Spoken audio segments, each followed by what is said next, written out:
You've been told your whole life that kindness, honesty, and fairness are the keys to success. But if that were true, why do the cunning, the ruthless, the merciless so often rise to the top? Tonight, we expose a disturbing reality, why ruthless people win, and the dark truth about power that polite society refuses to teach you. Let us begin with a lie that has been whispered into your ears since childhood, the belief that good people always win. Teachers told you, play fair and you'll be rewarded. Parents said, be honest and the world will respect you. Society crafted stories where the noble hero triumphs, where justice punishes the wicked, and where virtue carries its champion to glory. But this is not history. This is mythology, designed to comfort the powerless and keep them obedient. Look carefully at the great stages of human power. From kingdoms to corporations, from thrones to boardrooms, the tale repeats itself endlessly. Those who rose were not the kindest, but the boldest, not the most honest, but the most cunning. Behind the polished portraits of kings and presidents, behind the smiling faces of CEO and leaders, lies a battlefield of treachery, manipulation, and deceit. Their victories were carved not with fairness, but with ruthless calculation. The illusion of morality in power is one of the most effective tools of control ever crafted. It convinces the masses to behave, to stay within the boundaries of politeness, to never dare, to never bite back. Why? Because if people truly believed that ruthlessness wins, the fragile order of society would collapse overnight. So instead, you are told to be good, while the powerful quietly play by different rules. Think of history's great empires. Rome did not conquer the world through kindness. It enslaved, it crushed, it deceived. Yet centuries later, we are taught of Rome's brilliance, its order, its laws, as though morality was its engine. In truth, Rome thrived because it abandoned illusions and embraced the reality of power, domination over diplomacy, fear over fairness. The illusion of morality is what was fed to the conquered, while the victors drank the wine of conquest. Even in our own time, look closer at leaders who appear benevolent. Their speeches drip with talk of justice, equality, and compassion. But behind closed doors, in the rooms where true decisions are made, the mask slips. Negotiations are not won by fairness. They are won by leverage, international. Power is not maintained by kindness. It is maintained by the threat of force, economic pressure, and manipulation of weakness. And yet, the public still clings to the fantasy that their leaders are moral shepherds guiding them toward the light. This is the illusion working perfectly. The truth is cruel. Morality has little to do with the rise of power. The virtuous man plays by rules that his rival ignores. He restrains himself, he hesitates, he sacrifices opportunities because they feel wrong. Meanwhile, the ruthless man seizes what is in front of him. He knows that history rarely records the crimes of victors with the same sharpness as their victories. Over time, even their darkest acts are polished into legend, their cruelty reframed as necessity, their deception retold as strategy. And the moral man, the one who played fair, fades into obscurity, his goodness serving no purpose except to make his downfall easier. And do not think this applies only to kings and generals. It applies to the world you live in now. Consider the workplace, where you are told teamwork, humility, and honesty will carry you forward. But who rises fastest? Is it the quiet worker who never cuts corners, who never speaks ill, who obeys every rule? Or is it the one who knows when to flatter the boss, when to take credit, when to push others aside? In silence, you already know the answer. The illusion of morality blinds people to the reality that the game is rigged, not in favor of the honest, but in favor of the ambitious predator. Why, then, does this illusion persist? Because it is useful. Entire civilizations are easier to control when the majority believe in fairness. If the masses cling to morality, they will remain patient, hopeful, even in suffering, convinced that goodness will eventually bring them reward. They will endure injustice, waiting for some cosmic balance to correct it. Meanwhile, the ruthless carve their empires in real time, unchecked, because no one dares to believe that ruthlessness, not goodness, is the true path to power. And so the illusion becomes a cage. The moral man lives and dies within it, proud of his decency but powerless in the grander scheme. The ruthless man sees the cage for what it is, an invention, a story, a trick. He breaks free, and in doing so, he rules over those who still believe the bars are real. Now let us turn to one of the oldest questions of power. Is it better to be loved or to be feared? Philosophers of kindness will tell you that love unites, that affection builds loyalty, that hearts tied together in admiration make for stronger bonds than any weapon. But reality, sharp and merciless, tells a different story. Love is fragile. Love is conditional. Love can vanish in a single breath. Fear, on the other hand, endures. Fear commands obedience even in silence, and fear does not ask permission. The ruler who depends on love builds his throne on shifting sands, for love belongs to the hearts of others, and hearts are fickle, restless, always searching for new objects of devotion. The people may love you today, but tomorrow they will love another. They may praise your kindness, but when you cannot satisfy their endless hunger for more, their love will dissolve into contempt. Love is gratitude, and gratitude fades quickly when desires go unmet. History shows us that those who relied upon love alone were swallowed by betrayal the moment they faltered. But fear does not require affection. Fear binds the will. It holds men in place even when admiration dies. A soldier who fears his commander will march into battle though his heart despises him. A subject who fears his ruler will pay his taxes though he curses his name. Even a rival who hates you will hesitate before striking if your shadow inspires terror. Fear is not fragile like love. It does not depend on admiration, it depends on survival. And survival is the most primal instinct of all. Consider the difference between two kings. One rules with kindness, showering his people with generosity, forgiving enemies, showing mercy in every corner. At first, his people adore him. They sing his praises in the marketplace. They speak of him as a man of virtue. But the moment famine strikes, the moment hardship arrives, their songs turn to whispers of doubt. Why has he failed us? Why has he not given more? Love quickly curdles into disappointment, disappointment into anger, and anger into betrayal. The same hands that once applauded him now reach for daggers. The other king rules with fear. His people may never sing for him, but they never rise against him either. They know his wrath is swift, his punishments brutal, his vigilance constant. They may despise him in their hearts, but outwardly they obey, for they know disobedience costs blood. Even in famine, even in hardship, his people endure, because their fear of him is greater than their hunger. He may never know the warmth of their love, but he secures something far more valuable, their submission. Some will argue that fear breeds hatred, and that hatred is dangerous. This is true, but hatred without courage is harmless. Fear crushes courage before it takes root. When fear dominates, hatred is reduced to whispers in dark rooms, never daring to grow into action. But when a ruler is loved, without being feared, hatred can grow unchecked, because love inspires no paralysis. People are far quicker to abandon a beloved leader when they sense weakness than they are to rise against one who terrifies them. Even in the modern world, this truth stands. Leaders of corporations, nations, or even small groups who lean too heavily on being liked often discover the limits of affection. A boss who tries to be everyone's friend soon finds himself undermined, ignored, even laughed at.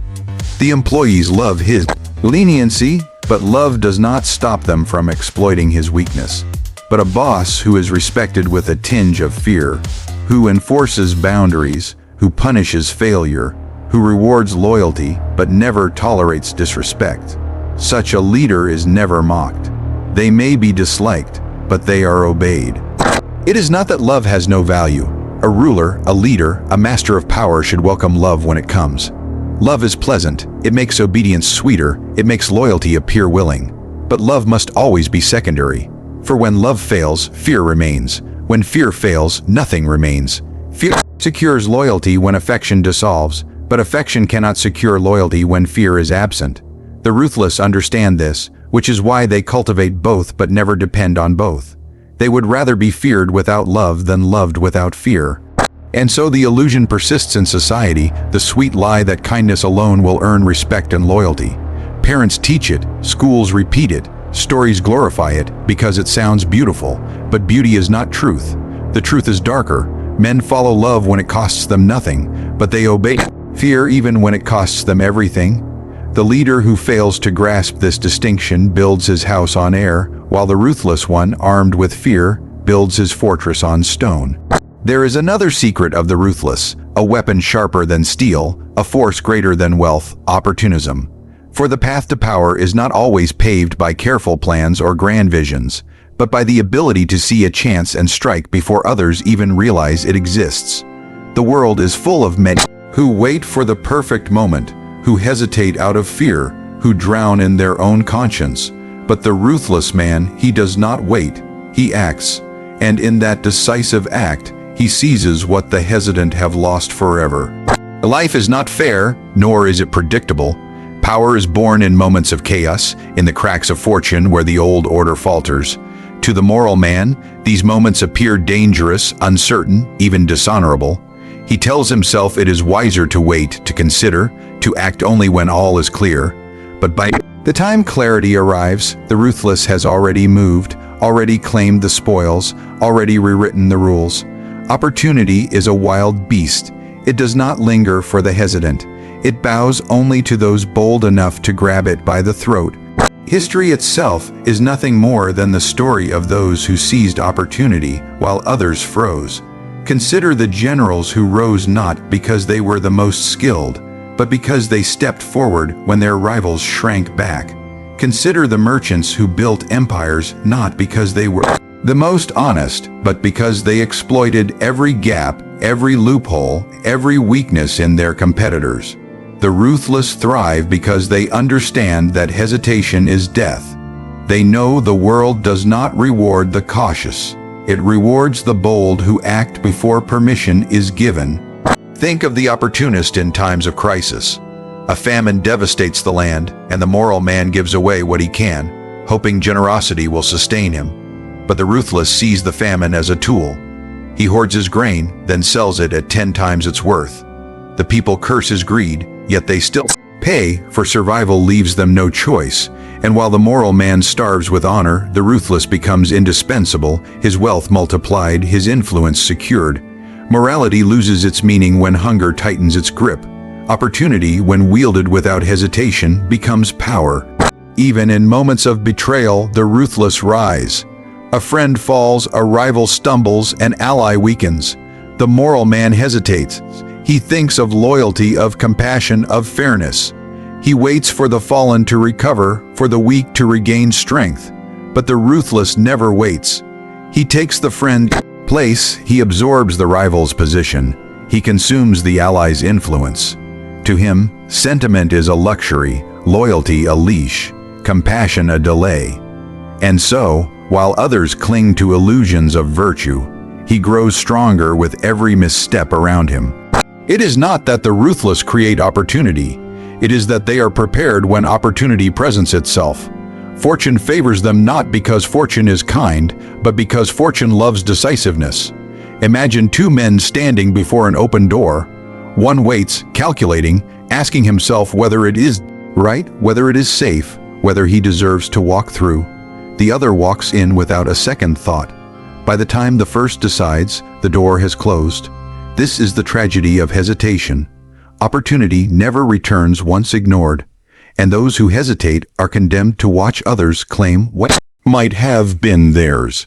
This truth operates in the smallest corners of life as well. In the workplace, the ambitious opportunist knows when to speak, when to flatter, when to take credit that others let slip through their fingers. While colleagues debate and hesitate, he volunteers, he steps forward, he makes himself visible. Soon he is promoted, not because he is the most qualified, but because he took the chances others left untouched. The moral workers, trapped in their endless calculations of fairness, watch in silence, resentful but powerless. They forget that success is not given, it is taken. Opportunism, when weaponized, is ruthless because it abandons the illusion of fairness. It does not wait for approval, it does not wait for justice, it does not wait for the perfect time. It thrives in imperfection, it flourishes in chaos. The moral man demands guarantees before he acts, and so he never acts in time. The ruthless man accepts risk, embraces uncertainty, and reaps rewards before anyone else has realized there was something to take. This is why fortune seems to smile on the ruthless. It is not luck. It is readiness combined with audacity. And yet, opportunism is not random. The ruthless prepare themselves constantly, sharpening their awareness, studying every weakness, watching for every opening. They move like predators, waiting for the exact moment the prey lowers its guard. Then, without hesitation, they strike. The moral man watches in horror, calling it unfair, unjust, dishonorable. But his cries do not stop the inevitable. The ruthless understand that opportunity does not reward the righteous. It rewards the one willing to act, while others are still asking questions. We have seen how ruthlessness often wins, how fear secures obedience, and how opportunism creates power. But there is another side, one far less spoken of, one that lurks like a shadow behind the throne. For though the ruthless rise higher than the moral, their ascent is never without consequence. Every victory they claim, every betrayal they orchestrate, every fear they inspire comes with a price. The hidden cost of ruthlessness is not written in history books, but it is carved into the hearts of those who wield it. To be ruthless is to live in a world without allies, only tools. Friends become pawns, partners become stepping stones. Even family can be reduced to obstacles if they stand in the way of ambition. The ruthless ruler may surround himself with crowds, but he is alone among them. For how can trust exist where betrayal is a weapon? How can loyalty be believed when it was purchased with fear or seized through manipulation? He knows too well that just as he betrayed to rise, so too may others betray to topple him. This isolation becomes his constant companion. Every smile he receives carries suspicion. Every oath of loyalty is met with doubt. Every act of kindness shown toward him feels like a mask concealing treachery. To hold power gained by ruthlessness is to never know peace of mind. For even when he is loved by none and feared by all, he must watch every shadow, suspect every whisper, anticipate every plot. Victory has made him strong, yes, but it has also made him a prisoner within his own fortress. Consider the tyrants of history. They ruled through terror, through cunning, through merciless acts that cemented their power. But look closely at their lives. Rarely did they sleep soundly. Rarely did they trust even their closest advisors. Many were assassinated not by enemies from outside, by those within their inner circle, the very men they had elevated. Why? Because fear that maintains power also breeds desperation. The longer one rules through ruthlessness, the more incentive there is for others to remove them. And so the throne becomes not a seat of honor, but a trap lined with daggers. Even when betrayal does not strike, the cost is heavy. Ruthlessness creates power, but it destroys intimacy. To be ruthless, one must silence compassion, strangle empathy, and treat human bonds as tools of advantage. Yet no man, however powerful, is free of human need. The ruthless crave respect. They crave loyalty. They crave love just as much as the moral man. But because they built their empire on fear and manipulation, the love they receive is counterfeit, the loyalty fragile, the respect hollow. They may sit surrounded by crowds, yet feel the cold emptiness of solitude more than the poorest beggar. There is also the constant burden of vigilance. The ruthless man cannot afford rest. Where the moral may sleep peacefully in weakness, the ruthless must remain awake in strength. Every advantage gained must be defended with twice the effort. Every rival crushed must be watched for resurrection. Every plot foiled must be anticipated anew. This endless battle consumes the spirit, for ruthlessness does not simply win once. It must win again and again, every day without end. And so the cost is not only loneliness, but exhaustion. The higher the climb, the thinner the air, the harder it becomes to breathe. Some rulers learn this too late. They believe ruthlessness will free them, that once they have secured power, they may at last relax, enjoy their spoils, and indulge in peace. But peace is denied to the ruthless. They cannot relax, for they know the moment they show weakness, the moment they appear vulnerable, the same merciless opportunism they once wielded will be turned against them. Their victories become chains, binding them tighter to the throne, forcing them to live in constant readiness, constant suspicion, constant fear of losing what they fought so hard to take. And what of legacy? The moral man may be forgotten, but he is remembered fondly by those few who knew him. The ruthless man may be remembered by nations, by history books, by monuments. But how? Not as beloved figures, but as warnings. Their names inspire awe, yes, but also terror. They may be studied but rarely admired. Their empire may endure, but their soul becomes a symbol of cruelty, forever tainted. And while history crowns them victors, the people whisper their curses for generations. What greater cost is there than to achieve everything, yet leave behind only fear and hatred? The ruthless know this truth, even if they never speak it. It eats at them in silence, in the late hours of the night when the fortress grows quiet and the throne feels heavy. They look at the faces around them and wonder who plots against them. They see every shadow as a threat, every ally as a possible betrayer. And in those moments they realize their power has come not only at the cost of others, but at the cost of themselves. For ruthlessness grants them the crown, but steals the peace to wear it. And so we return to the question that haunted us from the beginning: why do ruthless people win? The answer is as dark as it is undeniable. Because the world does not reward kindness, it rewards cunning. It does not obey love, it obeys fear. It does not wait for the patient, it yields to the opportunist. And though the ruthless pay a terrible price for their victories, loneliness, paranoia, unending vigilance, the truth remains. They win because they see the world not as it should be, but as it is. You may cling to the illusion that morality guides power, but history, politics, business, even daily life reveal the opposite. Ruthlessness triumphs because it dares to act where others hesitate. It dares to command where others beg. It dares to seize what others only dream of. And though their reign may be haunted, though their crowns may rest heavy upon sleepless heads, their names are remembered, their empires endure, while the virtuous fade into obscurity. This is the dark truth about power. It does not belong to the good, it belongs to the bold. The question is not whether ruthlessness wins. It always has, it always will. The question is whether you will continue to live within the comforting illusion of virtue, or whether you will step into the cold, merciless reality that governs the world of power.